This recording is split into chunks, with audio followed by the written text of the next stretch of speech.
Ramoji group సంస్థల అధినేత రామోజీరావు కన్నుమూశారు. హైదరాబాద్లోని ఓ ఆసుపత్రిలో చికిత్స పొందుతూ తుది శ్వాస విడిచారు. కొంతకాలంగా అనారోగ్యంతో బాధపడుతున్న రామోజీరావు ఆరోగ్య పరిస్థితి విషమించడంతో నిన్న ఆసుపత్రిలో చేరారు. ఇవాళ ఉదయం తెల్లవారుజామున 4:50 తుది శ్వాస విడిచినట్లు చెప్పారు వైద్యులు. రామోజీరావు పార్థివ దేహాన్ని ఫిల్మ్ సిటీలోని నివాసానికి తరలించారు. అధికారిక లాంఛనాలతో రామోజీరావు అంత్యక్రియలు నిర్వహించాలని రాష్ట్ర ప్రభుత్వం నిర్ణయించింది. ఆలోచనలు ప్రజల్లోనూ రానున్న తరాల్లో కూడా అదే రకంగానే ముందుకెళ్తాయని, నేను ఒక ఇన్స్పిరేషన్ లానే రాబోయే తరాలన్నీ తీసుకొని ఒక మంచి సమాజ స్థాపనలో ఖచ్చితంగా వాళ్ళంతా కూడా ఇక్కడ ఇన్స్పిరేషన్గా పెట్టుకోగలుగుతారు రామోజీరావు గారిని నేను ఆశిస్తున్నాను. ఖచ్చితంగా ఈయన లోటును మాత్రం తీర్చలేని పరిస్థితి అనేది ఉంది.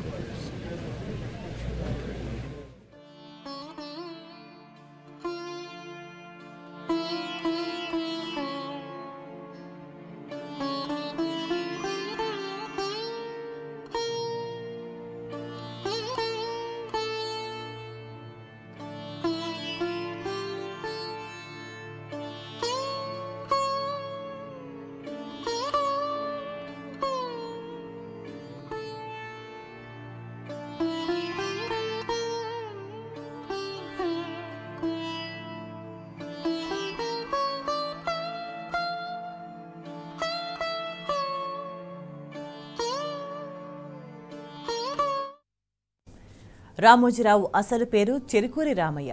1936 నవంబర్ 16న కృష్ణా జిల్లా పెదపార్పూడిలో ఓ రైతు కుటుంబంలో జన్మించారు. తల్లి వెంకట సుబ్బమ్మ, తండ్రి వెంకట సుబ్బారావు. తాత మరణించిన 13 రోజులకు రామోజీరావు జన్మించారు. దీంతో ఆయన జ్ఞాపకార్థం తల్లిదండ్రులు రామయ్య అన్న పేరు పెట్టారు. అయితే ప్రాథమిక పాఠశాలలో చేరే సమయంలో తన పేరును తానే రామోజీరావుగా మార్చుకున్నారు.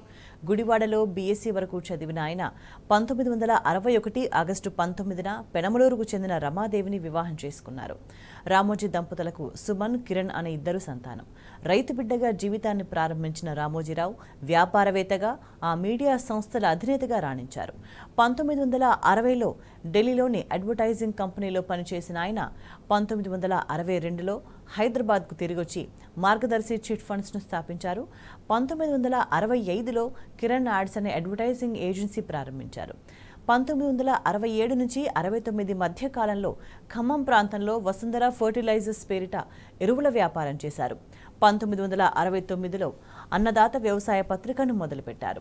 1970లో ఇమేజెస్ అవుట్డోర్ అడ్వర్టైజ్మెంట్ ఏజెన్సీని ప్రారంభించారు. ఆ తర్వాత 1974 ఆగస్టు 10న విశాఖ వేదికగా ఈనాడు సంస్థలను ప్రారంభించారు. మార్గదర్శి చిట్ ఫండ్స్, ఈనాడు వార్తాపత్రిక, ETV, Priya foods, Usha Kiran movies, Ramoji film city, Kalanjali showrooms Ramoji Rao స్థాపించినవే. రామోజీరావు చేసిన సేవలకు గాను భారత ప్రభుత్వం 2016లో పద్మవిభూషణ్ పురస్కారంతో సత్కరించింది.